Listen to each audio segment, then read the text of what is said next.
right. Well, good afternoon, everybody, and I appreciate you being here. It's great to be here. It's great to talk to some of the incredible people that we have, both at the local level, the Texas state level, and also, of course, our federal border patrol, who are doing so many good things to keep us safe. And I have some bad news and some good news. And the bad news is that because of what Joe Biden did at the southern border for 4 years, we had record increases in migrant crime, in fentanyl deaths, and in just floods and floods of people who shouldn't be in our country who came into the United States of America. We also have a number of ways in which the cartels became more advanced, better war fighters, because Joe Biden opened up the American southern border and allowed the cartels to turn it into their playground. Now, that's the bad news.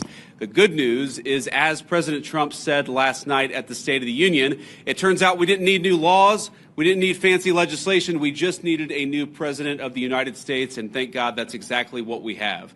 And I will say that the most heartening message that I take away from my visit here at the Texas border is the number of Border Patrol agents who have come up to me and said thank you, or said because of this, we've cut the number of border crossings from 1,500 a day to 30 a day. Or the people who have come up and said we've seen a reduction, an 85% of the number of people who are dying at the American southern border. And every single day that we continue to keep this border safe, that means less migrant crime, that means less fentanyl coming into our communities, that means more safety and security for the people of the United States of America. And of course, we know the border problem, the border crisis under Biden's administration was a national crisis, but it acutely affected the communities right here. And I've already heard heartbreaking stories of people who are still picking up the pieces, local mayors who are still dealing with the budgetary consequences of what the Joe Biden administration allowed to happen at the American southern border. And that, too,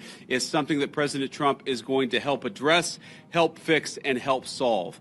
Now, I wanted to bring Secretary Hegseth and Director Gabbard at DNI down here because, one, I obviously enjoy their company, and it's good to have them down here with me looking around today. But unfortunately, we know that because of what's happened, the border crisis has become a matter of national intelligence, and it's also become something that requires the Department of Defense to engage with. I was talking with Paul Perez earlier. The drone technology that the cartels are using requires, unfortunately, a military response and military support. So it was important for Secretary Hegseth to see what's going on, because we know that the millions and millions of people who were let in over the last 4 years, many of them are connected to foreign terrorists. It's important for our leader of national intelligence to get a sense of what's here on the ground. So before we take questions from the press, and all of us are willing to take questions, I want to give Secretary Hegseth and then Director Gabbard an opportunity to say a few words themselves.